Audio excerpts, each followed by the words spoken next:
कह रहे हैं कि पाकिस्तान तो एक बहाना है, मुसलमान निशाना है। आपके इस रिव्यू को भी मैं देख रही हूँ online. Too much testosterone, shrill nationalism, and inflammatory anti-Pakistan narrative. If this film was 30 minutes long, I would still be that exhausted. Exhausting, relentless, and frenzied espionage thriller propelled by charismatic murderous men.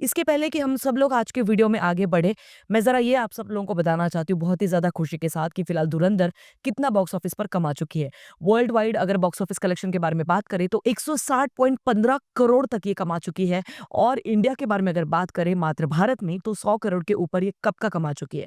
देखो already हम सब लोग जानते हैं कि इस film का craze जो है वो और भी ज़्यादा दिन ब दिन बढ़ता चला जा रहा है। इनफैक्ट आज मंडे था, उसके बावजूद आज भी बहुत ज़्यादा तादाद में टिकटें जो है वो बिक चुकी है।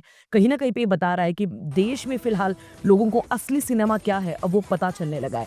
पर है कुछ ऐसे लोग हैं, लिब्रांडू है, कुछ लेफ्टिस्ट है जिनके पीछे चुल है, इतनी चुल मची हुई है, जिनके पिछवाड़े में आग लगी हुई है कि इनको ना ये बर्दाश्त नहीं हो रही है सारी चीजें।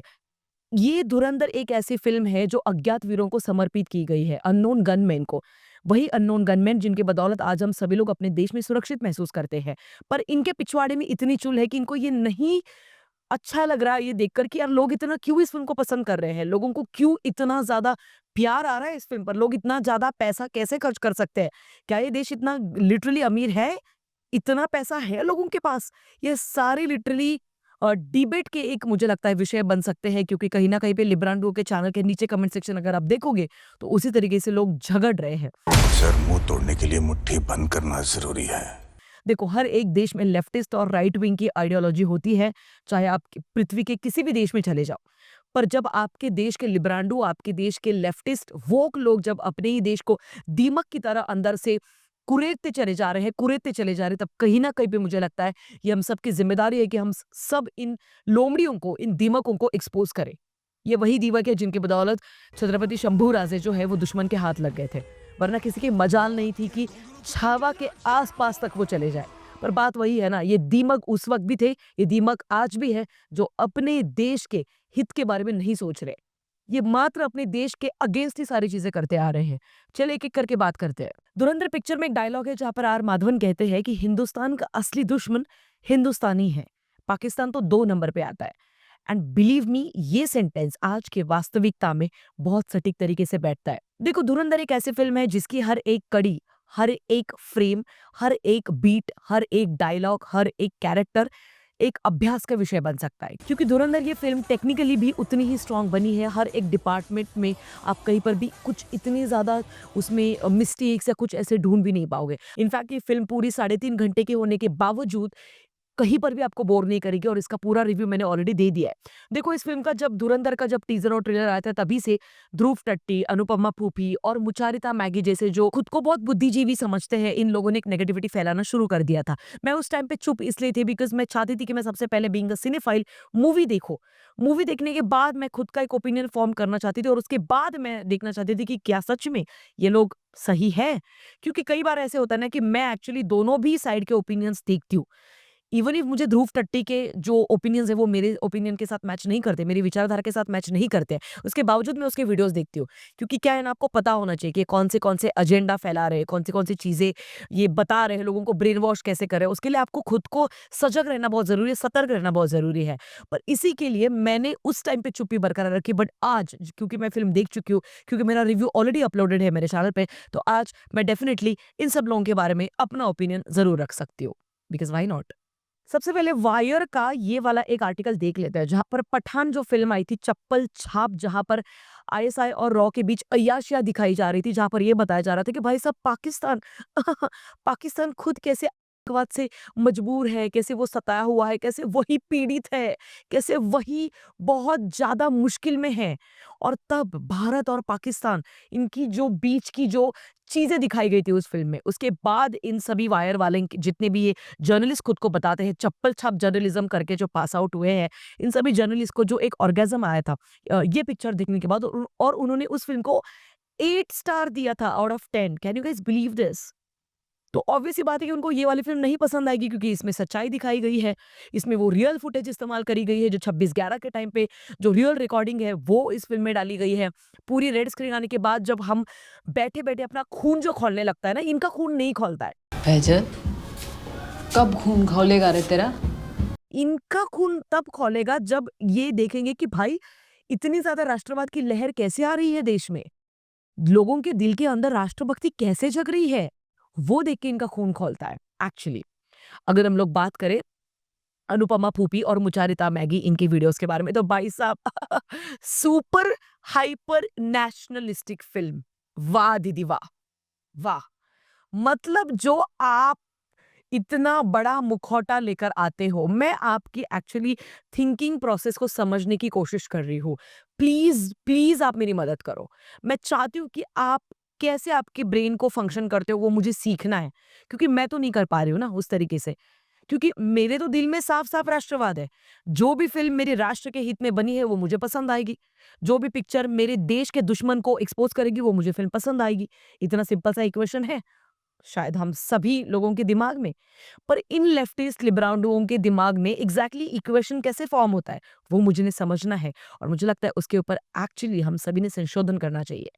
एनीवे, अगर हम लोग बात करें कुछ और टैग्स जो लगाए गए हैं इस पिक्चर के ऊपर, वापस वही अनुपमा फूफी और मुचारिता ने, तो जरा वो भी देख लेते हैं, एक एक करके देखेंगे। सबसे पहले anti Pakistan narrative. An inflammatory anti-Pakistan narrative. कैसे एंटी पाकिस्तान नैरेटिव, आप मुझे बताओ। क्या 26/11 पाकिस्तान ने नहीं करवाया था अपने देश पर? क्या पार्लियामेंट अटैक पाकिस्तान ने नहीं करवाया था अपने देश पर? इसमें क्या एंटी पाकिस्तान नैरेटिव है? क्या लहरी गैंग वहां पर थी नहीं कराची में? ये सारे आर्टिकल्स मौजूद है गूगल पे। मैं अनुपमा फूफी से सीरियसली रिक्वेस्ट करना चाहती हूँ कि प्लीज प्लीज थोड़ा सा रिसर्च करने के बाद ही आप रिव्यू के लिए आया करो। एंटी पाकिस्तान नैरेटिव, सीरियसली इतना दुख क्यों हो रहा है आपको?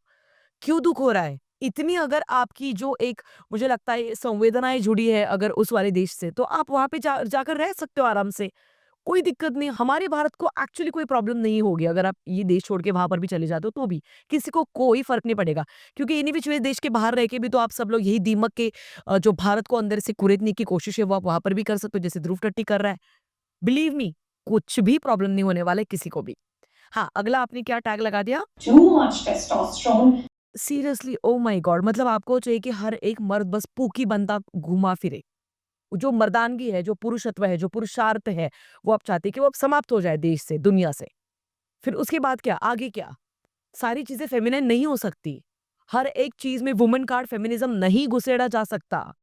ये दुनिया दोनों भी चीज़ों से चलती है, फेमिनिज़्म और मस्कुलिनिटी। हाइपर नेशनलिस्टिक आप इस फ़िल्म को कह रहे हो, hyper nationalistic.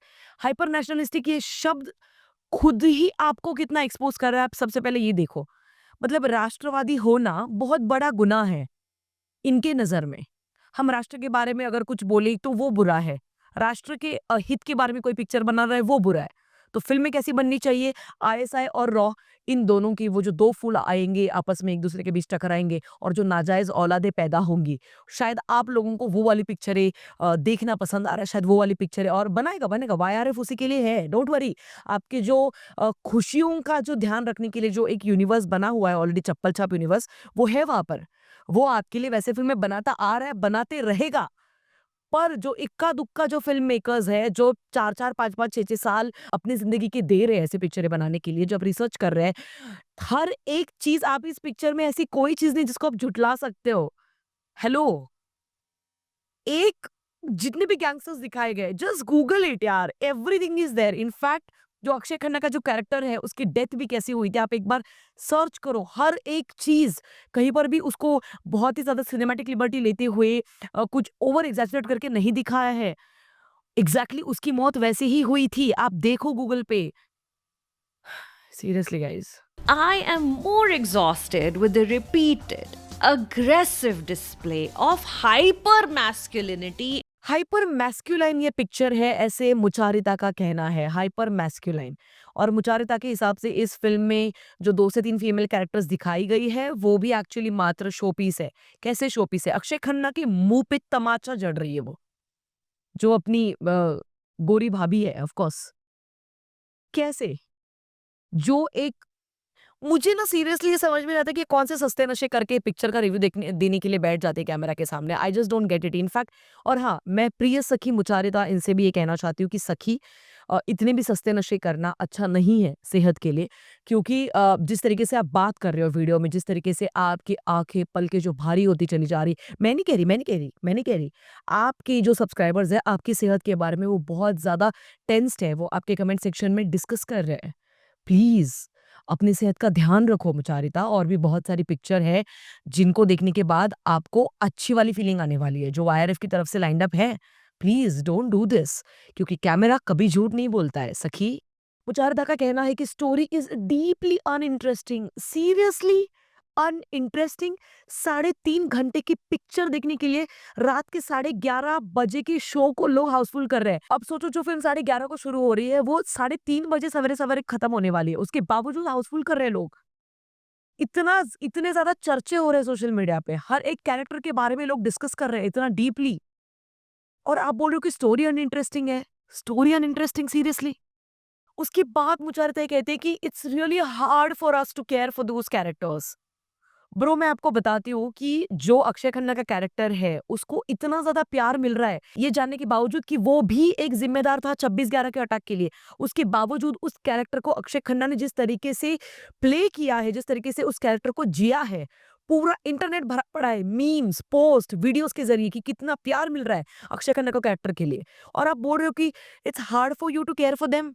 Then bro seriously, वो आप सीरियसली अपना जो सप्लायर है उसके बारे में प्लीज आप लोग देख लो, क्योंकि कहाँ से आप लोग वो ले रहे हो वो सारी चीजें, क्योंकि शायद कुछ तो डिफेक्ट है।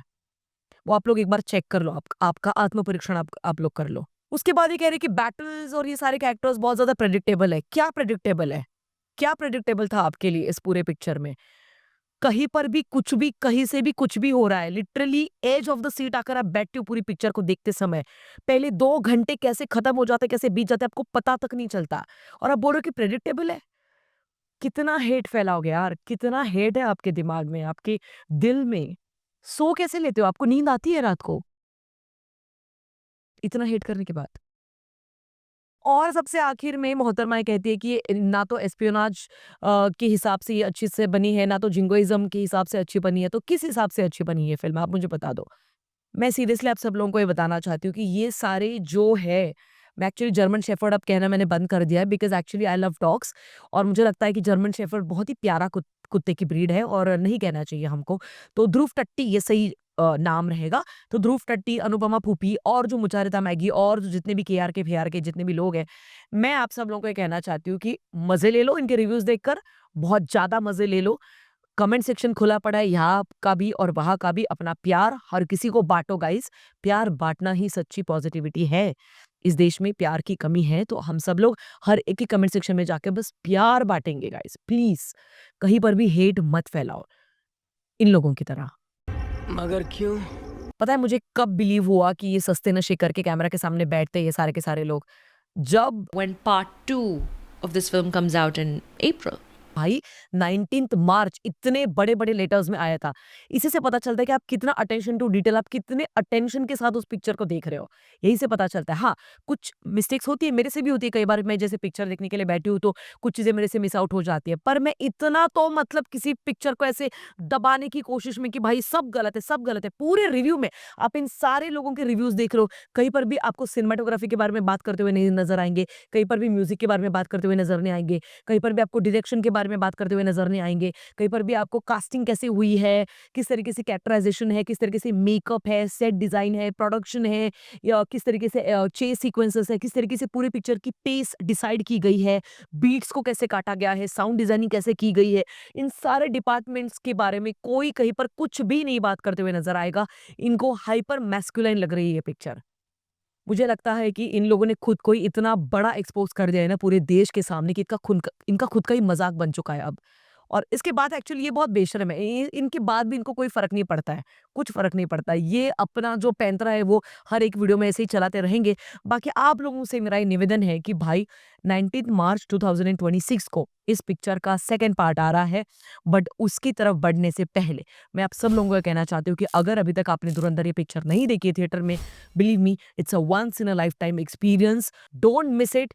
पूरे फैमिली को साथ में लेकर आप देखने के लिए जा सकते हो इस पिक्चर को डेफिनेटली। भले ही ए सर्टिफिकेट है, इसे बच्चों को दूर रखिएगा क्योंकि बहुत ज़्यादा मात्रा में वॉयलेंस है इस पिक्चर में।